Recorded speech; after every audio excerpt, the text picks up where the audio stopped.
The auctioneer's voice was a shard of glass in the heat-shimmered air, grating and cheap. Dust, fine as ground bone, coated every surface, clinging to the sweat on the faces of the men gathered in the derelict barnyard. It was a place of endings.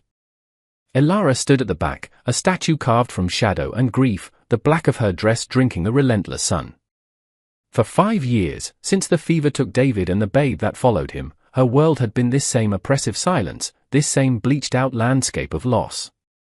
She came to these wretched affairs not to buy, but to watch things break, to see other lives dismantled. It was a bitter communion. Today, they brought out the last of the Miller stock. Not cattle or horses, but people. 3 sisters, their hands bound loosely before them, were led onto the splintered block. The crowd shifted, a low murmur of pity and disdain. They were burdens. Anya, the eldest, held her chin high, a fragile fortress of defiance. Lena, her eyes wide with a terror that seemed too large for her slight frame, stood so close to Anya she was nearly hidden. And Sophia, the youngest, stared at her own swollen belly as if it were a strange and terrible planet she had been forced to inhabit. All 3 were pregnant. Liabilities, the auctioneer spat, waving a dismissive hand. Indentured, but their time is near. The late Miller's poor planning is your potential gain, or your folly, he grinned, revealing teeth the color of old corn. Who'll start the bidding for this fertile lot? Silence answered him. It was a heavy, suffocating thing. The men looked away, shuffling their feet. Who would take on 3 women, 3 mouths to feed, soon to be 6? They were seen not as mothers, but as monuments to a poor investment. A horse with a lame leg held more value. Elara felt a familiar, cold ache in her womb, a phantom hollowness that had been her constant companion. She saw not liabilities, but a reflection of her own stolen future. The life she and David had planned, the children they would have raised on their small homestead, all of it turned to dust, just like the ground beneath her worn boots. A slick, oily voice cut through the stillness. $10. Silas Croft stepped forward, his shadow falling long and predatory across the sisters. He was a vulture in a tailored coat, a man who fed on the misfortunes of others, buying up failed farms and broken lives for pennies. A cruel smile played on his lips as he looked at the women, his gaze lingering on their rounded forms with an owner's appraisal. He wasn't buying mothers, he was buying stock. The auctioneer's eyes lit with relief. $10 from Mr. Croft. Do I hear 15? The silence returned, thicker this time, laced with the finality of Croft's claim. The sisters flinched as one. Anya's facade of courage crumbled, her shoulders slumping in defeat. The gavel was raised.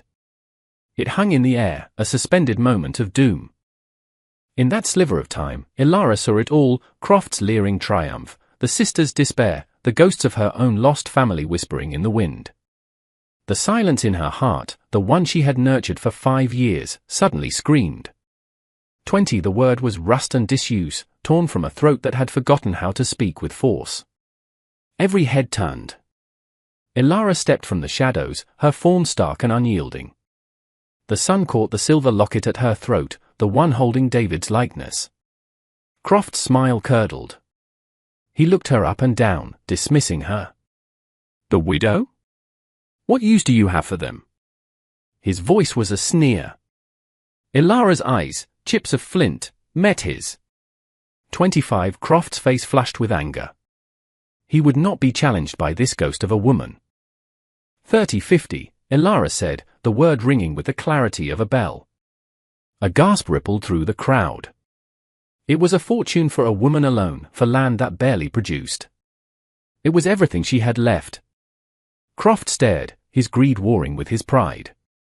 He saw the cold, unshakable certainty in her gaze and knew he could not win this battle without revealing the true depth of his cruelty, and even he had a reputation to maintain.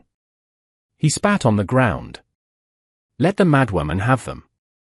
They'll be her ruin. The auctioneer, stunned, slammed the gavel down. Sold. To the widow. Elara walked forward, her steps measured and deliberate. She did not look at Croft. She did not look at the stunned faces of the men.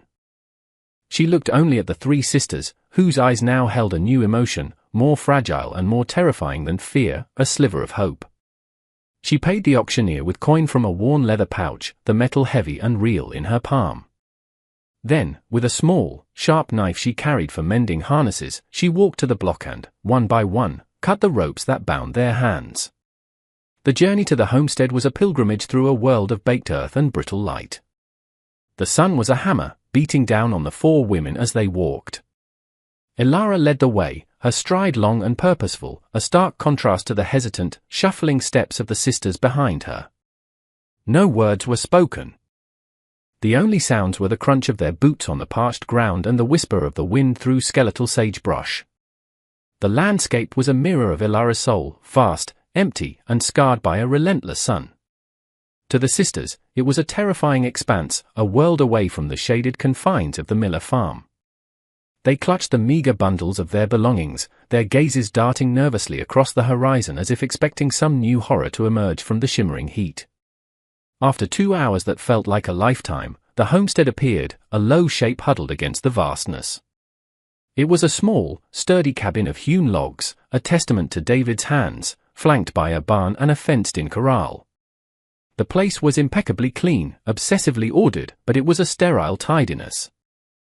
There were no stray chickens pecking in the yard, no laundry dancing on a line, no sign of the messy, vibrant pulse of life. It was a home held in stasis, preserved in the amber of grief. Ilara pushed open the cabin door, revealing a single room, shadowed and cool. A stone hearth dominated one wall, cold and black. A sturdy table with 2 chairs stood in the center. A bed, neatly made, occupied one corner.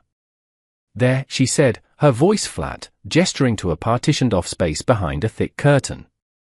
"You will sleep there." She pointed to the stove, the pantry. "The food is yours. The well is outside. Do not waste the water." Her instructions were clipped, practical, devoid of any warmth. She was providing sanctuary, not welcome.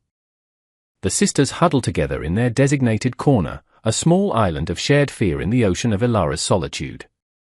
They spoke in whispers, their words swallowed by the oppressive silence of the cabin. Ilara moved with a quiet, ghost-like efficiency, tending to her chores with a focus that seemed designed to block out their very presence. She ate her meals alone at the table, a solitary queen in her kingdom of sorrow. But their presence was an undeniable fact. It was a rustle of fabric behind the curtain, a shared sigh in the night, the soft pad of 3 extra pairs of feet on the floorboards. It was a subtle shift in the cabin's atmosphere, a disturbance in the dust motes dancing in the afternoon light. Ilara found herself listening, against her will, to the rhythm of their breathing as they slept. A few days later, Lena, the youngest, was drawing water from the well when the heat overwhelmed her. She swayed, her face ashen, and crumpled to the ground. Ilara was inside, mending a leather strap, when she heard the bucket clang against the stone well. A primal, forgotten instinct surged through her. She was outside in a heartbeat, her solitary calm shattered. She knelt, lifting Lena's head into her lap, her hand surprisingly gentle as she brushed the hair from the girl's damp forehead. Anya and Sophia rushed out, their faces masks of panic. Ilara looked up at them, and for the first time, they saw a crack in her hardened facade. They saw not a cold warden, but a woman shaken by a profound and buried fear. "Get a wet cloth," she commanded, but the harshness was gone, replaced by a raw urgency. Quickly, as Anya pressed the cool cloth to her sister's face, Ilara held Lena, a fragile weight in her arms, and felt the tremors of a life that was not her own, a vulnerability she had paid a fortune to protect. The silence of her world had been broken, not by a word, but by a near fall, a shared moment of terror that bound the 4 of them together in the unforgiving sun. Life on the homestead began to find a new, fragile rhythm. The silence that had once been Ilara's shield slowly receded, replaced by the quiet industry of 4 women working toward a common survival. The sisters, sensing the shift that had occurred by the well, began to emerge from their shell of fear. They started small, sweeping the porch without being asked, pulling the most stubborn weeds from the parched vegetable garden, their movements tentative at first, then growing in confidence. Ilara watched them from a distance, her expression unreadable. She issued her instructions in the same sparse, direct manner, but the lessons themselves were a form of communion. She showed Anya how to properly sight down the barrel of the old rifle, her hand briefly covering the younger woman's to adjust her grip. She taught Sophia which desert herbs were safe for tea and which were poison, their fingers brushing as they sorted through the dried leaves. She worked with Lena to repair a sagging section of the corral fence, the rhythmic pounding of their hammers a strange new music in the quiet air. These were not gestures of affection, but of necessity, yet in this harsh land, necessity was its own kind of intimacy. The homestead itself began to transform. A line of washed clothes, small shifts and mended dresses, flapped in the breeze, a banner of defiant domesticity. The scent of baking bread, coarse and grainy, sometimes filled the cabin, a stark contrast to the sterile smell of dust and wood smoke that had lingered for years. One evening, as the sky bruised purple and a rare storm gathered on the horizon, the four of them sat inside, the wind howling around the eaves of the cabin. The fire in the hearth, now a nightly ritual, crackled and spat, casting dancing shadows on the walls. The tension of the storm outside seemed to seep into the room, a heavy, expectant silence. It was Sophia, the quietest of the three, who broke it. She began to hum a low, sweet melody that was both mournful and hopeful. It was a lullaby from a place they had lost, a thread of sound weaving a tapestry of memory and longing in the small, warm space. Anya and Lena joined in, their voices soft harmonies that wrapped around Sophia's melody. They sang for their lost home, for their uncertain future, for the tiny, sleeping lives within them. Ilara sat perfectly still in her chair by the fire, her back to them. Her hands were clenched in her lap, her knuckles white. She did not turn. She did not speak. She did not join their song. But she did not stop it, either. A single tear traced a path through the dust on her cheek, glittering in the firelight before falling, silently, onto the dark fabric of her dress. She was no longer just a warden. She was a witness. In the nights that followed, she would lie awake and listen to their hushed conversations from behind the curtain. They spoke of the cruelty of the Miller farm, of the fear of being separated, of the hope that their children might know a different life. Ilara learned their histories in fragments, piecing together a story of profound trauma and even more profound resilience. And in listening, she felt the thick walls she had built around her own heart begin to crumble, stone by painful stone. The dog, a stray she'd never named but fed scraps to, began to bark at the eastern horizon in the mornings, a low, anxious sound directed at nothing they could see. A faint dust cloud, a distant smudge against the blue sky, would appear and then vanish. The signs were there. A storm was coming, but this one would not be of wind and rain. The day Silas Croft arrived, the air was still and heavy, holding its breath. The nameless dog, usually silent, let out a single, sharp bark before slinking under the porch, whining. Ilara was splitting firewood, the rhythmic thud of the axe a measure of her newfound peace. She paused, her head tilted, listening. And then she heard it, the steady, arrogant beat of approaching horses. She placed the axe down gently and wiped her hands on her dress. Inside the cabin, the sisters froze, the sound a harbinger of a past they thought they had escaped. Anya grabbed a heavy iron poker from the hearth, her face pale but determined. Lena and Sophia huddled together, their hands protectively on their bellies. Ilara stepped onto the porch, her small frame silhouetted against the dark interior of the cabin. She waited. Croft reined in his horse a few yards from the house, flanked by two hard-faced men whose hands rested near the pistols on their hips. He surveyed the homestead, a look of contemptuous amusement on his face. The clothesline, the tended garden, it was all an affront to his sense of order. "Widow," he called out, his voice slick with false courtesy. "I've come to correct a mistake." Ilara remained silent, her stillness a challenge. Her eyes were fixed on him, 2 points of cold, hard light. "A woman's bid at a scrapper's auction holds no legal weight," he lied smoothly. "I had a prior claim on their indenture, a debt owed to me by the late Miller. These girls, and what they carry, are my property." He said the word property with a smug finality, as if it were an undeniable law of nature. Ilara's voice, when it came, was dangerously quiet. "They are not for sale," Croft chuckled, a dry, rasping sound. "Everything has a price, old woman. Now, send them out." We can do this peacefully, or we can do it my way. He nodded to his men, a silent command. One of them dismounted, his boots crunching on the dry earth as he started toward the porch. He was halfway there when Elara disappeared into the cabin. She re-emerged a moment later, and she was no longer just a grieving widow. In her hands, she held David's rifle. She did not raise it in a panic, she held it with a familiar, practiced ease, the worn stock settled perfectly against her shoulder. The transformation was absolute. The 5 years of solitude, of fending for herself in this unforgiving land, had honed her into something Croft and his men could not possibly comprehend. They saw a woman in a black dress, they did not see the predator whose territory they had just invaded. "Get off my land," she said, her voice devoid of fear. The man paused, a flicker of uncertainty in his eyes. He glanced back at Croft, who sneered. "She's bluffing." "Get the girls." The man took another step. A deafening crack echoed across the yard. The bullet kicked up a puff of dust an inch from his boot. He yelped and scrambled back. Croft's face contorted in a mask of fury. "You foolish bitch," he roared, drawing his own pistol. "Get her!" The world exploded into motion. Elara fired again, not at Croft, but at the support beam of the porch overhang above his head. Splinters rained down, causing his horse to rear in panic. She used the moment to duck behind the thick logs of the cabin wall, reloading with a calm efficiency that was terrifying to behold. The two hired men, recovering their nerve, charged forward, firing wildly.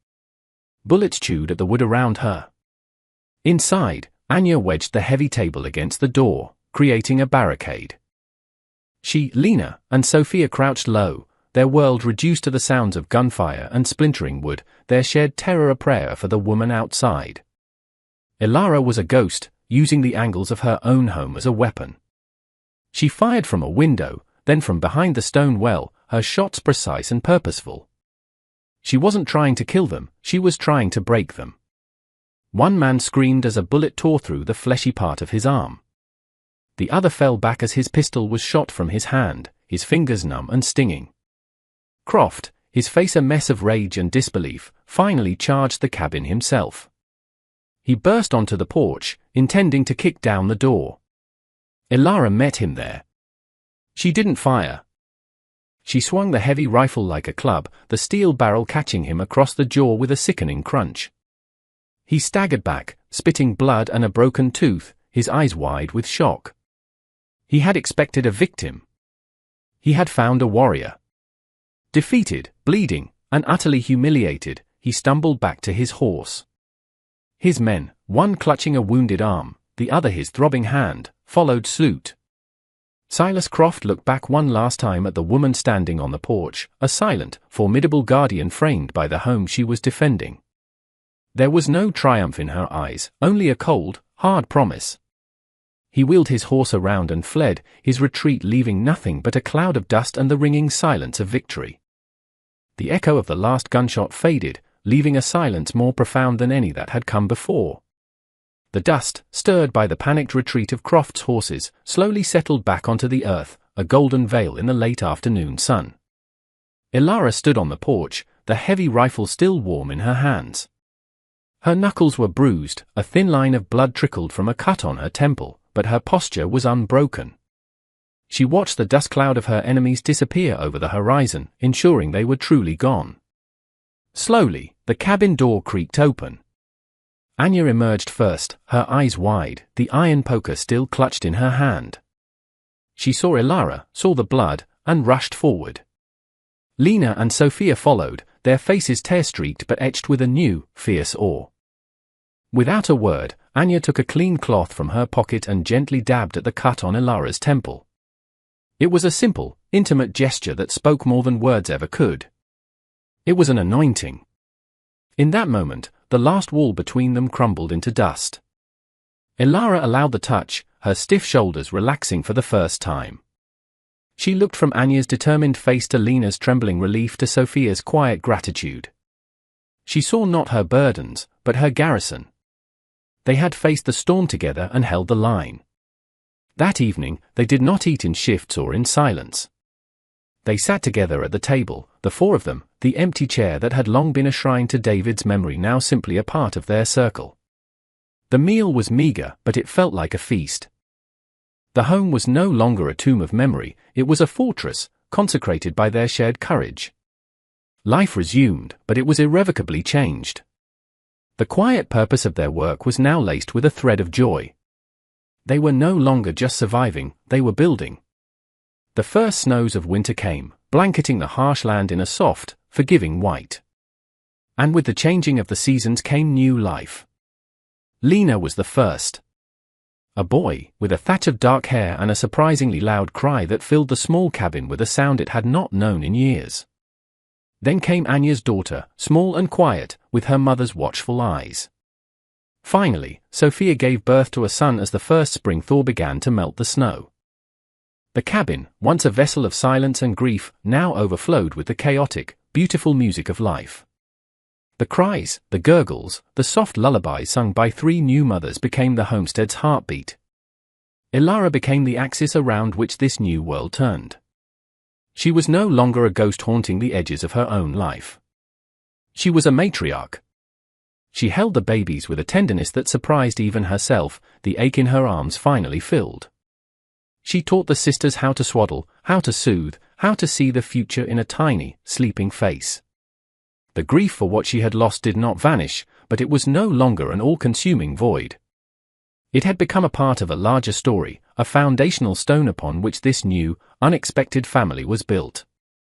Years passed. The babies grew into toddlers, their laughter chasing the last of the shadows from the corners of the cabin. They called her Milla, their small hands often finding hers.